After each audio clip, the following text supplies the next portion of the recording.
welcome. Sorry for the late one. We were singing to the birds and the bees and saying hello. Flowers in the trees. The flowers in the trees. But yep, myself, Mana, and Port Toa. Yo, guns blazing. CGA. So welcome at what's that time? It's 6:50 something. Anyway, first I want to give a big mihi to my niece Te Aroha and her tāne J Muck. Oh, what are they up to? Oh, Muck Daddy. They just had their baby yesterday, a little baby girl. So wait, congrats to the niece. Well done. Is Can't this, wait for a car. is this Oh, Biggie. Oh, really? Yeah, Biggie. What? Baby Biggie. So baby Biggie and J Muck. And also on Saturday, Tony James, brother Tony, has got. So those of you who remember Te Pales, the home of premium sneakers here in Rotorua, Tony is now going over to the Crossing, and the business is now called the Chosen. The Chosen.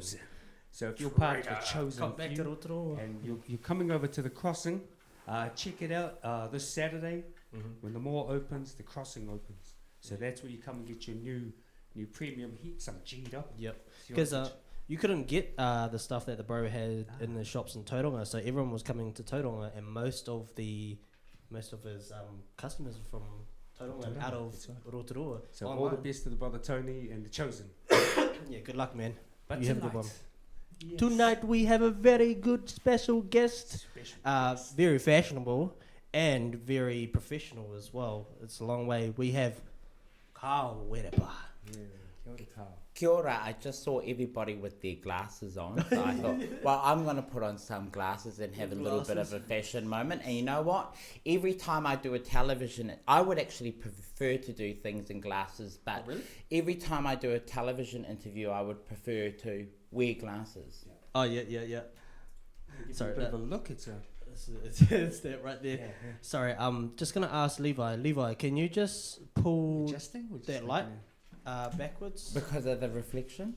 No, it's because you could just see it's like a little person's head popping in the corner of the screen of the thing, just saying hello. Dodgy. Yeah. But yeah, so tonight we're going to be talking to Kharl about what he's been up to, because he is, well, to be honest, he's the only one that I know that does a lot of fashion stuff. Fashion designer that we know. Yeah. So we really want to admit you and acknowledge all the hard work you've been doing. For us, you're like one of the big fashion influencers of Aotearoa. Plus, you're a local legend. Yeah. We see you on the streets. Yes. You know? That's the good thing about us. We're like, Rotorua is a small city, and we do such amazing things, but you don't always see like Cliff or Stephen Adams. But we always see you walking the streets, online. So first, welcome, Kharl. We really want to just express how honoured we are to have you here tonight. Yeah, welcome to the Alliance as well. Welcome to Be Geeky.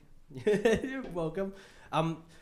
What I'm really interested about is, one of the first things is your pageant director. You were the pageant director for Miss Rotorua at the time? Or what else were you doing for that show as well? Was just the pageant director? Well, I've been the pageant director since 2017 of the Miss Rotorua Beauty Pageant, and a little bit of whakapapa about Miss Rotorua is that Miss Rotorua was actually established in 1947 and ran until 1999, so there's a huge history of beauty queens in Rotorua and women that have been involved in the Miss Rotorua Beauty Pageant, generations of women. In fact, the first Māori to be Miss New Zealand was Moana Manly Whanga, who was from here in Rotorua in 1954. So we've got 54 or 56, probably 56, I think. Yep. So we've got a big history. And the pageant ran to the ground in 1999 because, the feminist movement and the worldview on Americanization of beauty queens really affected the women entering the pageant. I think in the last year they only had 6 contestants. So when we came back in 2017 for Miss Rotorua, we really decided to restructure what that kaupapa was going to be about, and being Māori, myself and the trust board, it is a Māori run organisation, decided to put a Māori worldview on our practices and on the perspective of beauty. And I say this in every interview and everywhere I go. Māori, we measure beauty by your mana. The most beautiful woman in the whānau isn't necessarily the 22-year-old with a little waist and tight tits. It's our queer is the most beautiful woman in our whānau, with all her wrinkles and her white hair and her mokoko wai, sitting there on the marae in her wisdom, in her mana. Just the way she goes, hey bubs. All of that. Yeah. All of that. So we decided to restructure how our beauty pageant would operate. We'd obviously keep all the glitz and the glamour, but we would decide that we'd open up the competition for women over the age of 15, whether they were plus size, whether they had been incarcerated or they were a crack addict, or even this year we had a contestant that was 77 years old, Tiana Hodge from Ngati Whakaue. So we're really proud of that, and we've gained not just local and national, but international attention for our new approach to how we celebrate beauty in here in Te Aroha. That's amazing. I want to know, where did this all come from? No Koe, where are you from? Where were you born? And a little bit about your family. And is this where you saw what you saw yourself doing when you were younger? Was fashion a part of your upbringing? Well, before I go back to the upbringing and we talk about that, all of the vision comes from God. As a creative person, my great-grandmother always said that everything starts from the heavens, and any creativity is something that's spiritual. And when I'm creating fashion or an event or anything we do, it always has to have some sort of spiritual element hiding there behind the glitter. So there's that. But where am I from? Well, I was born here in Te Aroha. My mum and dad both have Te Aroha whakapapa. Mum is also Tainui, and my dad's from the coast. So the Whirepa name is not actually even Māori. It's from our European ancestor, Whirepa. But that's a Te Whanau Apanui name. And so that's my people down there in Te Whanau Apanui, who I have so much respect for. And I've been a little bit involved in the coast recently. I had 10 years away because we had a tragic house fire. My granddad died in a house fire, so our papakainga burnt down. So we had 10 years away from the coast, but I was raised there in Whanarua Bay in Te Kaha, going to stay with my grandparents on holidays and all that. But our house burnt down, so I've had some time away from the coast. But this year I returned to the coast to be involved in Te Matatini for my whānau Te Kapahako or Te Whanau Apanui. And I made the costumes for them with my cousins at our marae. 106 items of traditional Māori kākahu. All different? No, all the same, all uniformed, and we were given a brief and we made it sharp. We had 3 weeks to do it because everyone in the coast loves to do it all last minute. It's our coastie whānau, and that's me too. So we did it all in 3 weeks, and that's how I've been more involved with my whānau from the coast, and we went to Te Matatini and we won the crown. Yes, so congratulations. Yes. What was it like going back after 10 years? Oh, it was quite a privilege, it was quite an honour, but going back a lot had changed because growing up down the coast, we always lived we lived off the mana of my grandparents. In a sense, we always were behind them. They were there in front of us. We never went to a marae or a family thing. We knew granddad was there, so everything revolved around them and their pedigree of their age and their generation. And so going back now, we were the adults. So it's very different. Yeah. Little mokos running around and little nieces and nephews. There'll be a change. Kaimoana. Well, really nothing's changed down the coast. Nothing's changed there for the last 600 years. Sure. But we had changed. We had all grown up bigger. Beautiful kaimoana, always. Beautiful weather, beautiful music, beautiful people. And you know what? They're so old school down the coast because, there's never been colonisation. We only lost 10% of our land during colonisation. So 10%. Yeah. And that was sold by the Whirepa whānau. They're not colonised down home. Yeah. So it's like going back in time. Yeah. When you watch that movie Boy, or if you listen to our music or watch our music, that's what it's like. It was based on that, wasn't it? It's still like that now. It's still like that now. I have whānau that have never even been to Auckland. Oh, is that? Yeah. I could imagine that. Nice. And so what schools did you go to? So I went to school. I actually first went to school. So I was born here, but my parents moved to Auckland when I was a little child, and my first school was actually Papatoe North Primary School. But my kindergarten I went to was Yandara Kindi in Otara, because my dad is all my whānau are from Otara, Otara 274. 274 Otara. So my cousins went to kindergarten. My dad's sister married 3 Samoan men and she had all her kids, not at the same time.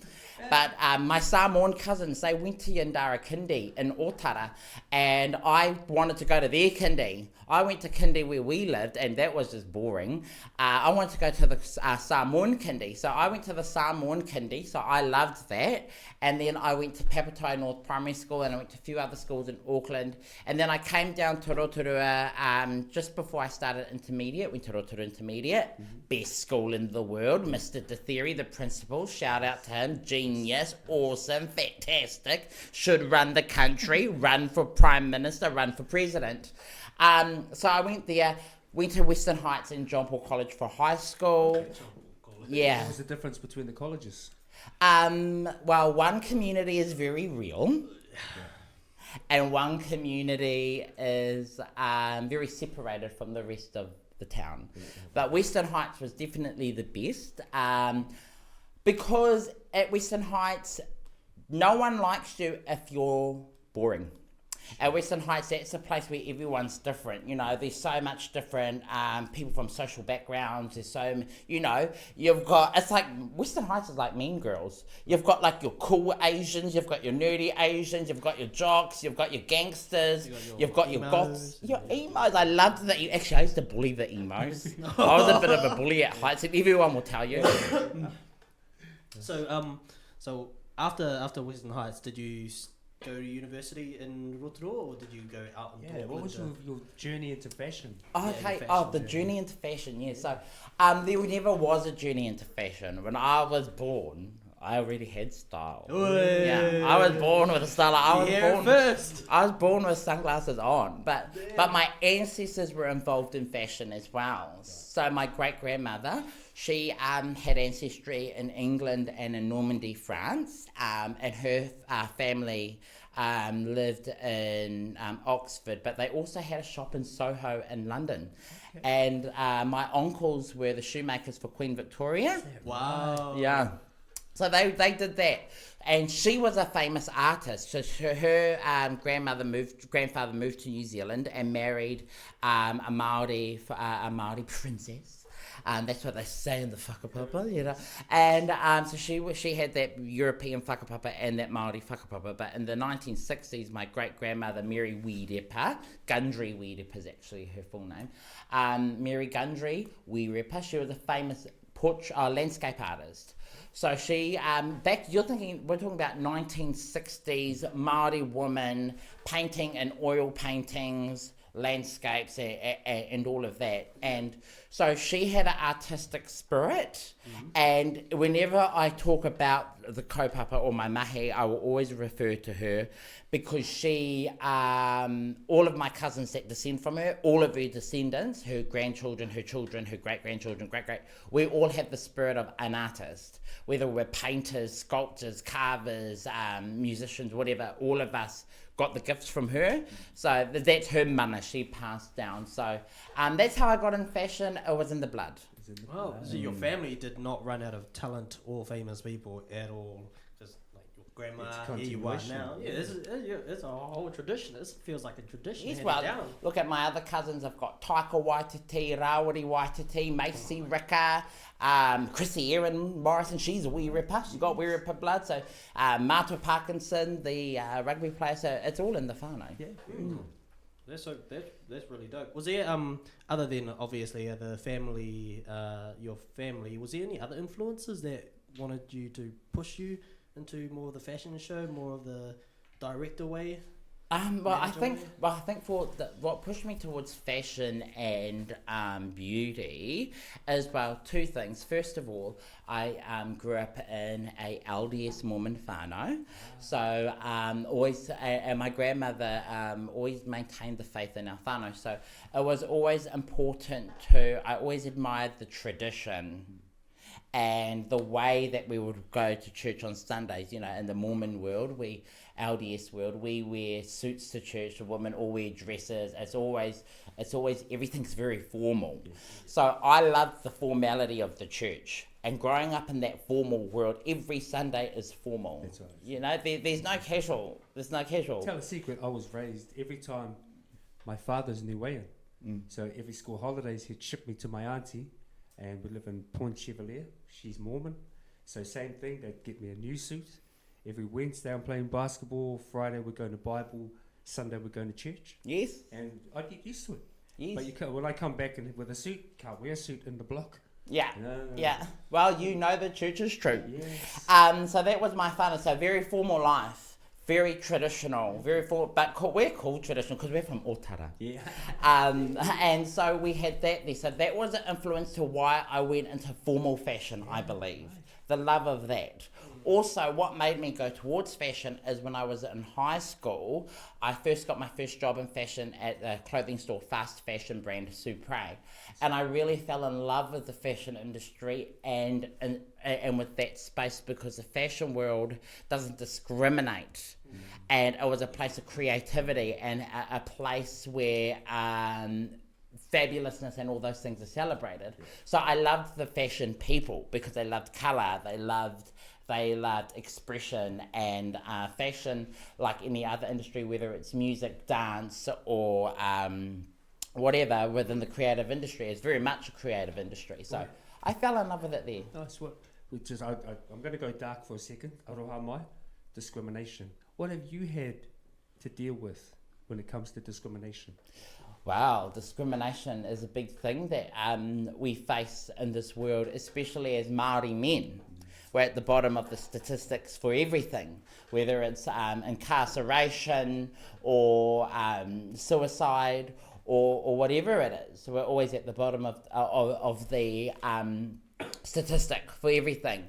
And being who I am, plus being a Māori male, and with my personality, there has always been discrimination. Sure. There's always been discrimination. I still go through discrimination today, but that's great, because you know what discrimination does and bullying does? It's character building. It is. Yeah. If you're strong, you're strong, but if you're weak, you're weak. Yeah. So how do you talk to young people going through discrimination who don't have perhaps the same mindset or positivity? Especially going into an area where it's seen as fashion. When I was growing up, being a fashion artist, being a fashion designer was seen more as a feminine thing than a masculine thing. So with that side as well. Well, all of the best fashion designers in history were men. All of the best, from Valentino to Louis Vuitton to Gucci, and it has been seen as a feminine thing, but all of the best designers in the world have always been tani, and so that's something that fashion was something that I really fell in love with, because it was something that I just was naturally drawn to, and it was because of whakapapa, personality, history, all of that pulled me into fashion. But fashion world is very accepting, but then it's very critical at the same time. Sure. Yeah, so we're a bit of a it's an open door, but then the benchmarks and the standards are a bit higher than on the street. Especially in different countries as well. We got New Zealand fashion, and then you go to Korea, and then you got Korean fashion, which is a higher standard. Exactly. Are you trying to make our standard in New Zealand higher as well? To be on level with them? Do you know what, to be perfectly honest, I think the most scathing audience is New Zealand. And that is because maybe the mind is just not so open as the rest of the world, or maybe because our industry is a little bit boring here. But I think that's, in every country it's different, and I think the best fashion audience is probably in in Europe, London, and the European people. And European people have such a great understanding and appreciation of art and creative people. So the way we're treated as artists in New Zealand is far different to how we get treated when we're in Europe, because Europeans, they understand and appreciate fine culture. So that's one of the best audiences for anyone that really wants to get into fashion. That's where you really want to go. New Zealand, you just slap it on and it's good for the rest of the day. Oh, New Zealand, you're just the cousin, so you better just sit down and shut up. I don't care if you're a fashion designer, Kharl. You listen, go grab a tea towel. Yep, go do the dishes. I followed your career, and you look like you have a lot of fun. So fashion weeks, television shows. I know it's hard work, but can I ever talk a little bit about the fun? Yes. How much fun do you have? Oh, I've had a lot of fun in my life. You know, it's been quite... Well, if you've read the papers, I've been a drug... Well, actually, I've never really been a drug addict. I've done drugs. And that was very fashion world too. You know, so I've probably had more fun than I should have had. But you know, fashion world is very edgy, and there's been a lot of great memories. You know, I've sat Can you share a couple with us? Well, I've sat at dinner tables with royalty. We've been in British Vogue, lots of fashion shows, done fashion shows in London and in Paris Fashion Week, New Zealand Fashion Week, dressed celebrities, film TV shows. There's been a lot of fun. There's been a lot of good parties as well. Earlier on in my career as a designer, I used to go to Fashion Week when I first started showing there, New Zealand Fashion Week.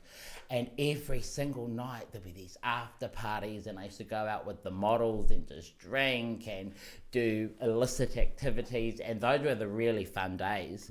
However, though, fun and pleasure has a cost. So we don't do those things anymore, whānau. We are just all about business. Yes, mature. And well-being. So I was going to ask this later, but how do you look after your personal well-being? My personal well-being, yes. Well, I've always been somebody that's been very active physically. So I do go to the gym 5 days a week, 2 hours a day, 1:40 to 2 hours a day. So I spend about 10 hours a week in the gym, and I like to go take my dogs for runs, and I always try to eat healthy. I always have, even even when I used to fucking snort lines of cocaine, I would still make sure the diet was good, because you got to fit the clothes. Yeah, you got to fit. Fastest way to lose weight. Yes, we're not promoting, we're just speaking about historical facts. So yeah, I've always kept myself healthy physically, very important. But for me, really, again, for everyone, spiritual health is most important. So even when I've been naughty, I always kept a very close relationship with God. I do pray every day. I pray more than once a day. I'm praying every hour. I'm praying every hour to be forgiven of my sins, my iniquities, and my shortcomings. But, and going to church. So if I don't go to church for like 3 weeks, I start going seedy and demonic. So spiritual health, physical health, but the spiritual stuff is the most important thing for me. Sure, very cool. Nice, that's great. I like that. And successful. What is a successful person like you? What do you do in your spare time? Successful person, well, I wouldn't think I was successful. I don't think, success is measured in many ways. I would never put a definition on that, and I never use that word of myself. But that's because we always, criticize ourselves. But what do I do in my spare time? Well, do I really have spare time? For the last 4 months, we've been working from 9 a.m. to 12 a.m. But my real pleasure place, my most favourite place to go, and when I do have time, and I usually don't work between the months of December and January, and for the rest of the years, for 10 months of the year, I'll work every single day like a nutter. Yeah. But December and January, I always reserve that time to be by the ocean and by the beach, because again, my whakapapa is from the coast. Being close to the ocean, especially in the summer, is so important for me. So my spare time, my pleasure time is swimming at the ocean, swimming outdoors, physical health, climbing mountains, hiking, all of that stuff. I love it. Damn, that's a lot. You it doesn't sound like you have a lot of free time, but still, it sounds like fun. It sounds like fun. We're gonna move on to I want to kind of move on to some fashion questions and questions about your show. But most importantly, you're doing a.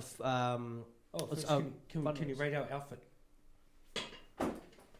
Nah, this is just all Hellenstein stuff. No. I'm here as a guest today. No, that's not my role. Not my role. Hey, but I must say, more better and interesting than what I'm seeing around in Rotorua. You know, we need to step it up. There was once a time we were the most fashionable tribe in the world in the golden era of Te Arawa.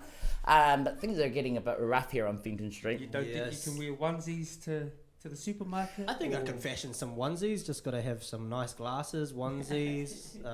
Well, maybe if it's haircut. Gucci, we can do that. Gucci onesies. What about like a dinosaur onesie walking through the supermarket? Better than pajamas. Well, if it's well, you know what? I do love dinosaurs. But you know, I think that we should dress properly for everywhere, no matter the occasion. You know, gym clothes for the gym, business clothes for business, and always looking smart. Dress for the occasion, So we've always. got some comments. Lassa, looking gorgeous, fams. Kia ora Lassa. Maka, kia ora whanau. Autumn, hi Kharl. Yeah. And then for myself, fashion. Oh, sorry. Actually, first I want to touch on the topic of your fundraiser.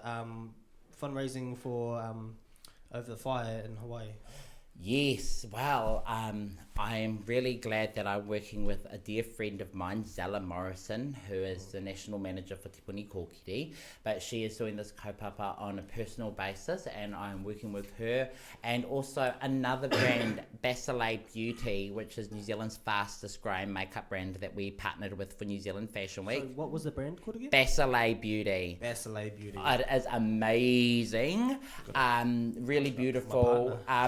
So, Basileigh Beauty, Zella Morrison and myself, we're working in partnership with this wonderful venue called Te Hihi Estate. Now, Te Hihi Estate is this most fantastic, I think it's like 20-room mansion in Auckland, just outside of Auckland. And it's the house where like the top celebrities stay. So Adele has stayed there, Justin Bieber, Prince William and Princess Kate, they've all stayed there, and my Chinese mates own it. Nice. So they've given me the property. They give me the keys to the property for 2 days. So on December the 1st, we're going to be having a fundraiser, fashion fundraiser. We're getting some hula dancers. My friend Landy Nanoa, who runs Talents of the Pacific Academy over in Waikato, she is going to bring in her hula dancers. The makeup company's coming, Zella's coming, and I'm coming, and we're going to create a beautiful dinner and fashion event to fundraise for our cousins in Hawaii and Lahaina who have been devastated by the fires. That's amazing. I love that. Yeah, so this is on the 1st of December. And there's only 50 exclusive tickets available. 50. So whanau, if you know, you know. If you know, you know. You know, you know. Are you included, or like, is it 50 not included you and the organisers? 50 guests. 50 guests. Okay. That doesn't include VIPs? photographers, media, and all of that. So if you want to come, we'll put you under media. Give you a media pass. But like anything they're doing for the whanau of Lahaina, a wonderful station in Maui. Well, they are our tuakana. A few years ago, I was working on a project over in Waikato Tainui. We were creating a matariki fashion event for Kingi Tuheitia. And it was really cool because when we went into that project, we had other royal families from Polynesia coming to the event, and we had like the embassy of Tonga and Samoa, and we were working with the Ministry of Foreign Affairs and Trade on the kaupapa. Anyway, I was reading, when we went into that kaupapa, because it was a Māori and Pacific collaboration, I really wanted to learn the whakapapa of Māori to the islands. So I made sure that I read the full volume of the Pacific Society journals. Nice. So with our Māori people, we have whakapapa to, if you're from Mātātua Waka, we have whakapapa to Mangaia, Moke and Cook Islands, or if you're from Kahanunu, your Takitimu, Cook Islands, and Te Arawa, Tahiti, and all. So I learned about all that whakapapa, and we all have whakapapa back to Hawaii and all of the islands, whether it's Samoa, Tonga, the Māori people, our ancestors went everywhere. Yeah. So it's very important that when our whānau are devastated by fires, that us as Māori people do something to support our tuakana. So I'm excited for the fundraiser. Is that going towards housing, food, or all of the above? So Zella is managing that, and that will be going directly towards whānau in need. So I think that we'll be working with a charitable trust that is there to ensure that those needs of those whānau are met. Sometimes when you work with some of these big charitable organisations, they only get a small percentage of the dollar. So I know that our partners, I'm just doing the fashion show, I'm the event organiser, I'm just organising the fabulous part, but I know that all of our team will make sure it all goes directly to the whānau and that no corporate agent. Just taking a little sneaky cheese right there. That's right. So I'm just going to read 2 more messages from Thing and I'll get to the next question. So we got Clara Fox saying, hi, Kharl Wirepa. And then we got Clara saying again, it sounds like fun. And Alyssa Eplet, looking fabulous as always. But I hope you all get tickets to the show. Yeah. December 1st. And also your October, the Halloween party as well. Oh yes, we have a Halloween kaupapa coming up. I forgot about that. Actually, this month we have a few kaupapa happening. So, this Saturday, we will be having an event with Love Soup Rotorua, and we'll be giving away free meals in partnership with them, the Miss Rotorua Foundation and Love Soup, giving away free meals on Koutu Road by the Yellow Shops Whanau. So if you want to get a kai, come down to Love Soup and come by the Yellow Shops on Koutu Road, Kawaha Point Road, Koutu Road, Kawaha Point Road, you know that corner one whānau, and come and get a kai. If you know someone that needs a kai, come and get a kai for them. We're doing that on Saturday, that's at 4 o'clock to 6 o'clock, and then I will be shipped quickly up to Auckland as soon as possible because I have a fashion show at the Pullman in Auckland on the same night. It is my Chinese friend from Malaysia or Singapore, sorry Patrick, is 10 years anniversary for his model agency, Bintang Models, and his models have been all over the world. Wow. And so we've got the fashion show for that, and my evening wear line is in there, and that's at the Pullman Hotel. So that's this weekend. And then on the 28th of October, we have I'm doing a fashion show in Whakatane, helping the kids at Trident High School. So we had somebody contact us from Trident High School, one of my followers, and he's a student there, and they're fundraising for their trip to Japan. So we're doing a fashion show for them, and because I'm from Mātātua Waka, it's good to go back to my home to the coast.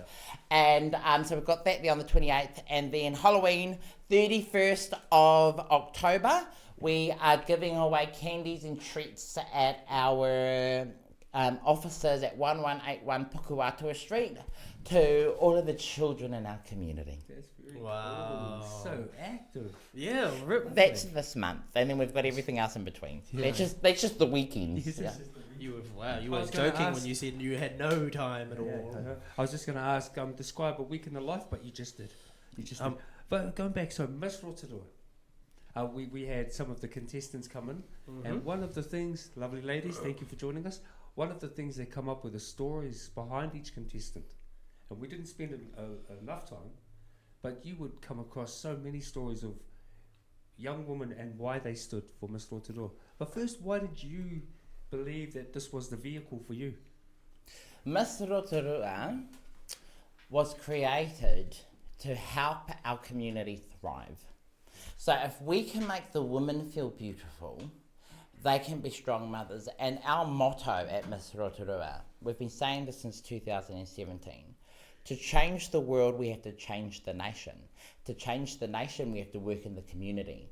To help the community, we need to be in the home. To help the home, we need to empower the women. Because strong women raise strong sons that lead great nations. So that's what Miss Rotorua is all about, and our pageant is more than the contestant. When the contestant comes into the pageant, the whole whānau come into the pageant. So in the past 7 years, we've had over 140 families in the beauty pageant. And you know, some of the stories we've had have been so dramatic. I've had one year in 2019, one of the contestants was a methamphetamine addict. She went to jail for her meth behaviour. When she came out of jail, she had a friend that was in the pageant, and the friend brought her into the pageant. Now, she was a bit worried that because she had criminal convictions, that she wasn't going to get into the pageant. Well, I've got criminal convictions too, so you can come into the pageant. But and again, in Māori world, we don't have prison. That's not kaupapa Māori. Right. Criminal convictions is not kaupapa Māori, so she can come into our pageant. Other pageants wouldn't let her in. Anyway, she was, and that was a Vana Koia. She went from prison, pageant, ended up winning the pageant that year. Took it out. And with her amazing story and her talent and all of that. And then we had Atutahi Pōtaka Jews. She was another beautiful example of Te Arawa beauty. But she was a curvaceous beauty. And that's her Samoan side. That beautiful Samoan curves could hula and dance and sing and all of that. Kōrero Māori, kōrero Samoan. And she was beautiful. So all these different stories. We've had girls that, have been abandoned in their lives. We've had women that never had any confidence, like Tiana Hodge, 77 years old, she entered the pageant, and she always had a dream of being a more confident person and celebrating her own beauty and celebrating herself. And now she has, because of her pageant journey. And we've had plenty of plus-size women with disabilities like spina bifida, or have been blind, or have had Asperger's and all of those things. Solo mums living in emergency housing. Our current Miss Rotorua, Pare Ururoa Rangirangi, is a solo mother. She's got 5 children and she's living in emergency housing. But Miss Rotorua is a platform to help people realise their dreams can come true. And it's not just for the contestants, it's for the whole whānau that they inspire. So empowering the women to empower the whānau. Yes. That's very lovely. That's actually really, really unique. And you've been doing it for 6 years. 17? This is our 7th year this year. Yeah. Wow. And how was it taking the mantle from your from the previous ones? Well, it was, it's been a lot of hard work. The pageant has been back-breaking, and I put a lot of investment into it because I believe in it so much. Mm-hmm. But the kaupapa of the pageant has grown so big that we now have a partnership with the Ministry of Social Development to run programs 4 days a week. So we're not just doing the pageant, we also run programs with MSD to help Māori women get into mahi, long-term unemployed get into mahi. We had one of our clients who was in our course this year. She hadn't worked for 41 years. 41 years. It was in the paper, it was in the New Zealand Herald. She hadn't worked for 41 years. She's now working. Yeah, and we've got other women that had been, I had a 62-year-old woman come on our course. She didn't think she was going to get a job. She thought it was all over her. She's working now. Nice. So we're getting those women into the mahi through our confidence programs that come through the Miss Rotorua. And you know what drags them to it, what makes them come, is the glitz and the glamour. They see the chandelier, they see the tiara, they see the jacket, the sunglasses, beauty. It gets them all excited, and that's how we can retain our clients, because it's fabulous. Yeah. It's like going into a fantasy room, because I've walked, I don't know if you remember my partner, Roka, she put on a ball. Yes. At a thing, and it was like that, like you walk in and it's just like chandelier, nice, I don't know what material it is, silk going down and all that stuff, and chairs and a little runway. It's like, well, it's like a fantasy. It is a fantasy, and we make that fantasy a reality. Yes, that's the one. That's awesome. That's really awesome. How do you encourage collaboration? Yeah, must have to, like you mentioned, you've got team, people that you trust and love. But how do you get like outside businesses and corporates? Well, we have a lot of support. This year we've got our core sponsors and partners who we work with, and we had 48 companies we worked with just on the Miss Rotorua project this year. Wow. But overall, throughout our contestants and everyone that contributed to the pageant, we had over 120 companies contribute, and they contribute, one, because of the kaupapa is pono. It's true. They've seen the results. People have seen the transformation. It's real results. So that cannot be denied. But we also have a very strong social media presence. So any company that wants to build their platform or their reach, Miss Rotorua has a really great reach. You know, we've got about nearly 10,000 followers on Facebook, but our insight, that's nothing compared to the insights. When we're during pageant time, when I look at our insights, our reach is about 250,000 people, 280,000 people. That's bigger. That's like 3 or 4 Rotoruas, because our reach is all over New Zealand. So more people know who Miss Rotorua is than what they know as Miss New Zealand. That's right. You're so true. You're so right. And so how did you get into television? Television. So, well, okay, so we have... Gowns and guises? Gowns and guises. Oh, yes. Yeah. But come behind the velvet curtain of Miss Rotorua and see behind the scenes of the world famous beauty pageant. So Gowns and Guises is a show that is produced by Tenoni Productions, which is a boutique production company. And our first season aired 2 years ago on TVNZ On Demand. And you can also get it on Whakaata Māori television on demand, and also now streaming on CocoNet. So we're now on CocoNet across the islands, and you can get it on YouTube. So that TV show, originally the producer, Ngahuia Wade, she approached me about so we started filming in 2021, was when we started filming, but she actually approached me in 2018.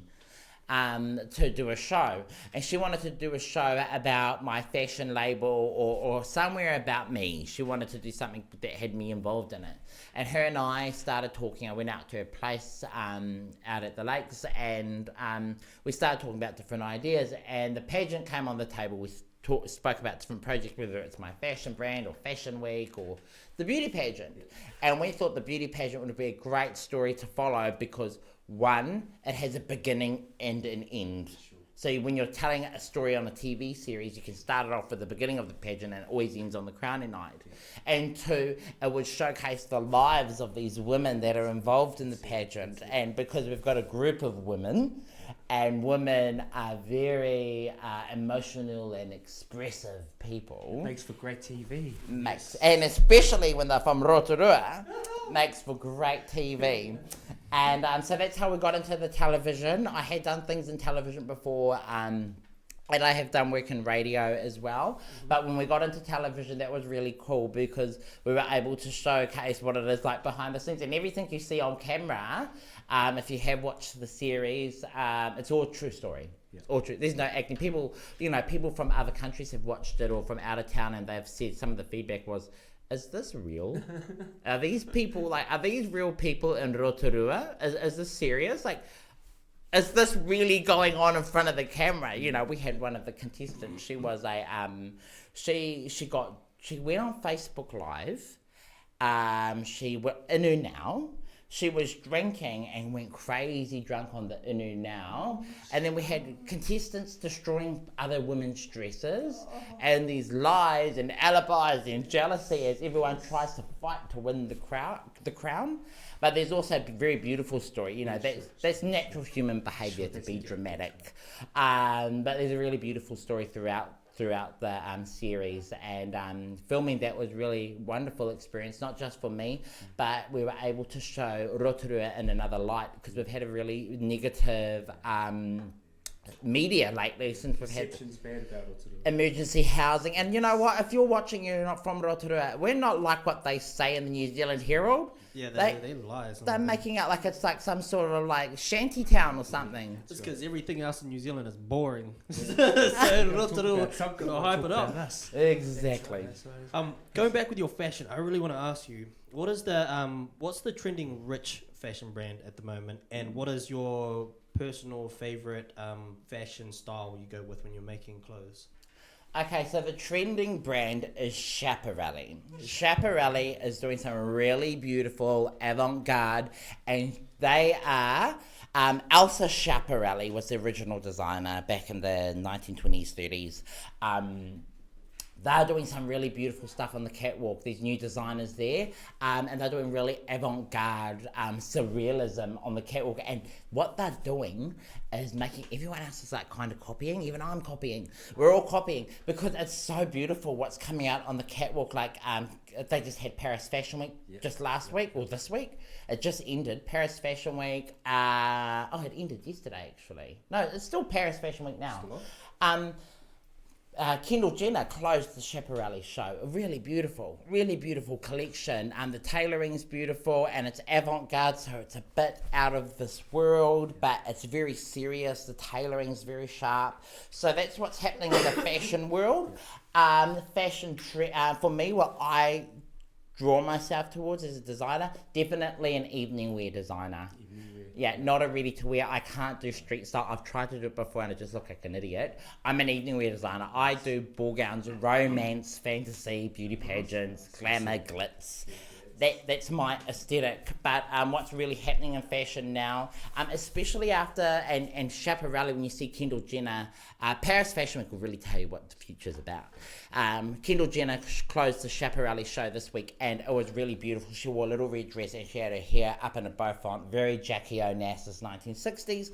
And when the Barbie movie came out a few months ago, there was a lot of 1960s old glamour nostalgia that was being seen on the red carpet, and that's been picked up from the fashion houses. You can see that in the last Versace show. They got very high hair, very like mod dresses, very chic, bright colours, mini skirts, but very tailored. Cat's eye makeup, you know, all of that 1960s stuff. Jackie Onassis, all of that glamour that came out on the Fashion Week at Paris again. So in about 5 years' time, when New Zealand catches up, they'll start doing that. But 1960s is the way to go. Which local designers inspire you? Local designers here in New Zealand. One of the designers I really love is, and people may not necessarily know her, maybe the upper echelons of society, they definitely know who Adrian Winkelman is. Now, Adrian Winkelman, she has a couture house in Auckland, and she dresses people like Helen Clark, and they make like custom made, you know, it can be like $5,000 to get a skirt.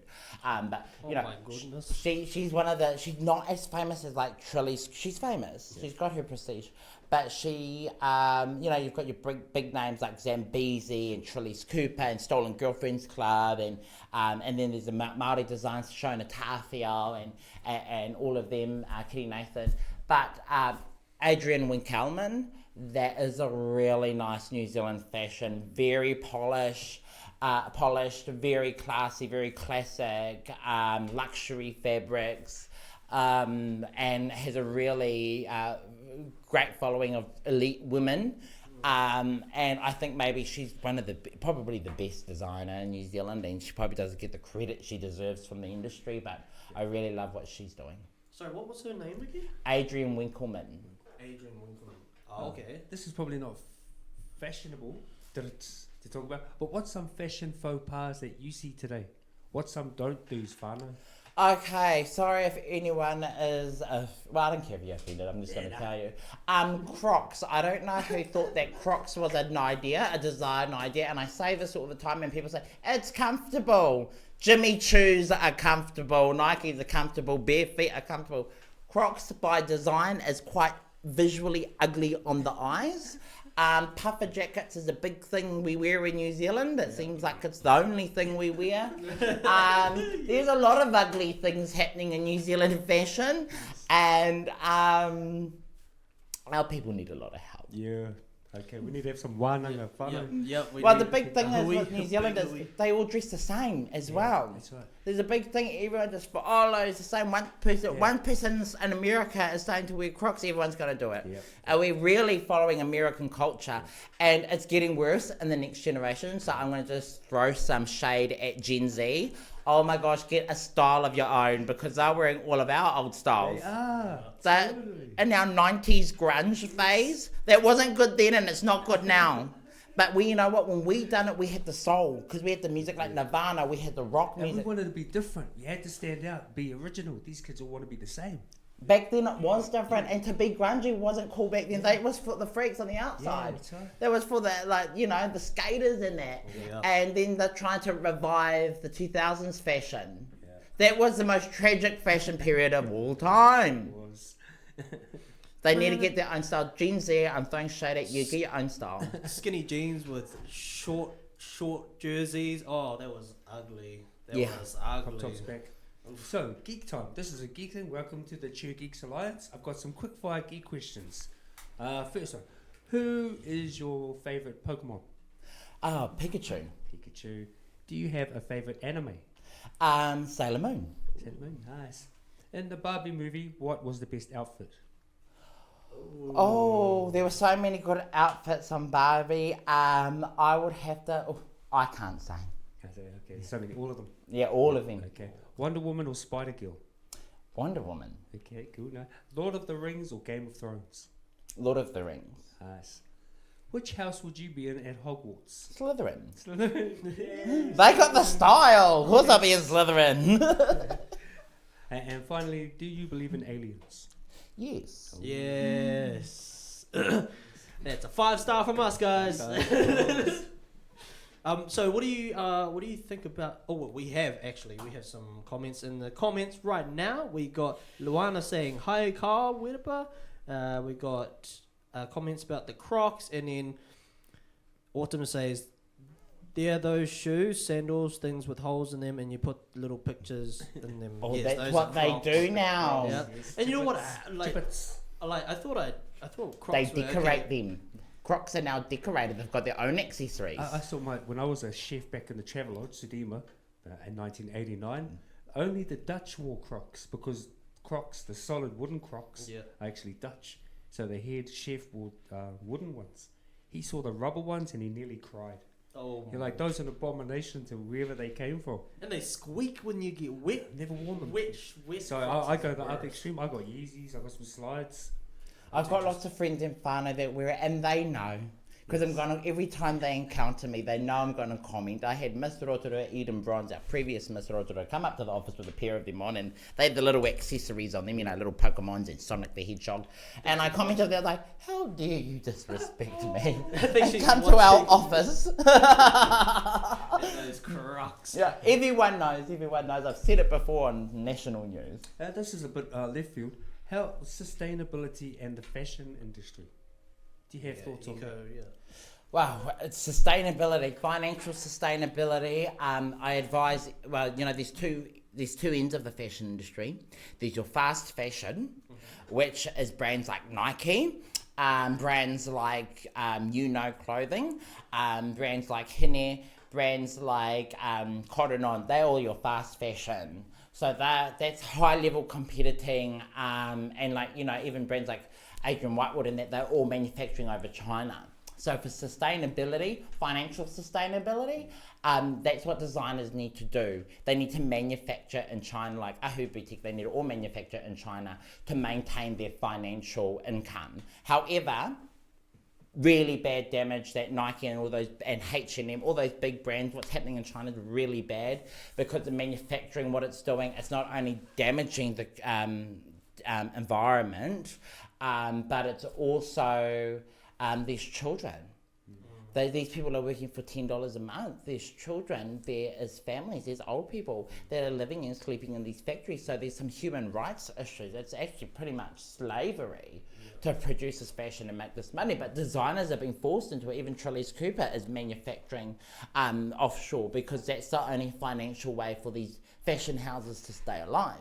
And then you have brands like My Fashion House, and brands like Bobby Luke Campbell, Adrian Wickelman, Kitty Nathan, and we're what we call slow fashion brands. So it's all very made to measure. It's made in New Zealand. It's very conscious of the environment. You know, I could easily, in a minute, I have a lot of Chinese business partners and friends. I could easily, in a minute, go and manufacture my brand in China and make millions and millions and millions of dollars. But for me, it's the ethos and it's the manner of the brand. And it's because I have French whakapapa as well. And so we have, in French culture, we have very much a lot of respect to the manufacturing of fashion and to keeping it made in your country. So make it as like a couture brand, which should be made in your country of origin. And there is a lot of respect towards that type of manufacturing, exclusive, keep it as an art form, and don't sell out to the big, to the manufacturers. But designers are pushed into that, and that is the way people are surviving, unless you can create a slow fashion brand and build your world around that. So with that, what's some advice that you'd give to young designers coming through the schools, or coming from listening right now? What's some good advice? New designers, if you want to come into fashion and you have a dream of being a fashion designer, first thing, before even going to study fashion, go and work in fashion. Go get a job in a clothing store. I tell all designers to do that. And go into a fast fashion clothing store. Go to a Cotton On, go to a Nike, go to a Valley Girl. Because you'll start learning about trends and how trends and things change. And you'll start learning about style aesthetics. So the style aesthetic at Gucci and the style aesthetic at Culture Kings, two very different styles. Go and work in those places so you can learn about that. So you can learn about stock control, shrinkage, merchandising, stock turnover, all the business of fashion, and you can really learn about style by actually working in there first. Then you should go and study fashion. A lot of people go and study fashion with this dream, and they have no industry experience, and when they get out to the industry, it's not as glamorous as they think it is, and fashion is not as glamorous as it's a lot of hard work. Go and study fashion is very essential for a designer, because then you understand garment construction and design lines, and then create your brand. But make sure that you've got an aesthetic, you've got an audience, and you've got your own style. If your heart is in the streets and you're like into hip hop and that, well, you should take that Culture Kings route. If you love menswear, go and do that, but be niche. Don't start trying to. It's like me trying to do menswear or going into streetwear. It's never worked. I think I asked you that when I first met you with Ursh. Yes. Are you making menswear? And you said, not my style, not my lane. Yeah. So better not. Yeah. So I went back to Hallensteins and just looked. Oh, sorry. We're getting close to our time, but we do have another question. Do you have any projects in the making at the moment? We have many projects happening, Whanau. What's the most important ones that are... Well, all of them are important. Yes. So we've had a little bit of kōrero about what we've got happening this month and this year. But I've got some great projects coming up. Next year we are relaunching the Miss Mount Maunganui Beauty Pageant, resurging that from the ashes. And that's really great because that's got some great history too. Lorraine Downs was Miss Mount Maunganui, so we're going to be rebuilding that in the glamorous city of Mount Maunganui, Tauranga. So excited for that next year. We've also, I'm also going to be showcasing, hopefully, in Melbourne Fashion Week in March. We're just in the process of that. And returning to the fashion catwalks of London and Paris in September.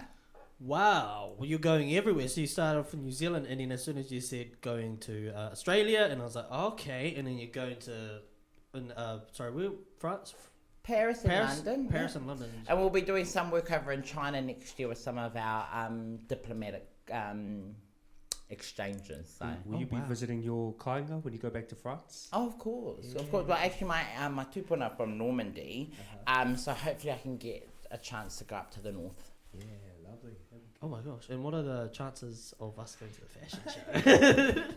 Well, we'll make sure that we give you an invite to our next fashion show. Oh, yes, please. And we'll keep you all in the loop with everything. And if anyone that's listening wants to come to any of the events we're having, we always have updates on our social media, like Kharl Wirepa Fashion for our fashion events, and the Miss Rotorua social media, Facebook and Instagram. You can find out more information there.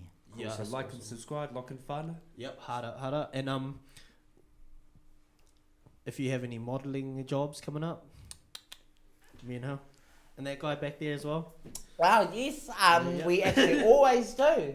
We always do, and the modelling industry has changed compared to how it was maybe 5-10 years ago. Before, we used to have just these slim, slender girls going down on the catwalk, but it's proven to be irrelevant. What is the ratio between male and female tane wahine for fashion, for modelling. Oh, everything with fashion, its majority is women. Okay. Yeah. So, Well, on the front line, on the consumers, mostly women. The models, mostly women. And then you go behind the scenes, and it's a lot of men. Designers. Yeah. that's why I think, because I walk into, okay, so this is my rant. I walk into Kmart, right? Left, right, up, down. Women clothes everywhere. Go to the back section where the men is. And the little corner. T-shirt. Yeah, in a little corner, a little bit of t-shirt, and then the rest of it's work clothes. Yeah. High vis vest. That's why we need more male models, so our fashion designers have people to look at and be like, cool. We can put on that. Let's go with Japanese. So any go male with French. designers out there, Mana wants to be your model. So, I details can. of the links. I can be, but this guy as well. But it's just the frustration I walked into Kmart and it's just like work clothes. That's the aesthetic of. Well, that's what they're buying. Puffer jackets, high vis vests. What are they called? Red bands. Red That's bands, what we yeah. do. Yeah. I've got some red bands though. Always got to have Time some and place, rebands. time and Always place. farmers always. But yeah, sorry. We will be closing up in a second, guys. Thank you for coming in. Thank you. do we Thank have you so any- much, Kharl. Really appreciate and Yeah. honoured to be interviewing you tonight. I really Yeah. love what you're doing. And please keep us involved in everything coming forward. Yeah. Alright. Golda. Thank you. Yeah, hard out. Yeah, and thank you for responding to our messages, and hopefully we'll get you in the future as well, because more projects means more content, and more content means more things to talk about. Yes. Aye. And we want to keep the rest of Te Arawa and New Zealand, Aotearoa, informed of what you're doing, because it'll be cool. I know for a fact you're going to be one of the top New Zealand fashion designers and directors as well, so it'll be cool to keep tabs. Final ones. Final comments. Oh, It's up Okay, on typically, so we got from Nahuya, Mihiro katoa ngā korero, ngā mihi, and then we've got from Angie, Mangi, typically females buy more than males, got to cater to the masses. Yes, I think that's also like, I don't know if, when I was younger, I liked fashion, but I was more like, I don't want to go buy clothes because someone's going to, like, I as male shouldn't be spending more time shopping than a female. we used That's to how get, I've always we grown used to up. get hand-me-downs, so we just bring out the scissors and the sewing machine and Yeah. sew our own clothes. Yeah, we were so used to sewing clothes in the 80s. That's cool. Yeah. I think as male as well, I was more like I would rather buy a soccer ball or a rugby ball or a bike rather than going to get a fashion. I was thinking of a $10,000 suit. Wow. Yeah, yeah. Getting custom made. Yeah, I've yeah. got suits, but I need one that fits me. Yeah. So, yeah. I was thinking about. Anyway, fun. Bikies. Sorry, you didn't hear that, my accountant. But yeah, awesome. Thank you so much for Thank you, tonight. We Kharl. loved having you around, and I hope chat enjoyed the night as well. We're gonna be pre-recording this. If you just arrived and you want to see more of it, or from the very start, we're gonna be editing it, throwing it up on Facebook, and we'll tag you in it as well. So if you want to share it, but yeah, very lovely. Thank you for coming in as well. Yeah. Thank Cheer you later, my geeks. We've got Tony Boynton coming up next week. Yep, next week on the 10th, and then the week after that, we're getting a couple of cast from Sister Act to come in and talk to us about the theatre shows and in the future theatre shows as well. And then if anybody who owns a small business or has any influential things coming up or is doing the If you're doing elections anything, as well, If you're doing anything, give us a holler. give us a holler us a to talk holler. about it. But please vote. Yeah. You can vote now and you can vote up until next Saturday. Yes. So- But yeah, get your votes in, because if you don't, then you can't say you didn't have a say. Yep. Yeah. Okay, Anyway. so there's us over and out from CGA. Wait, what was that? Was that? Awesome. Thank you guys. Bye bye.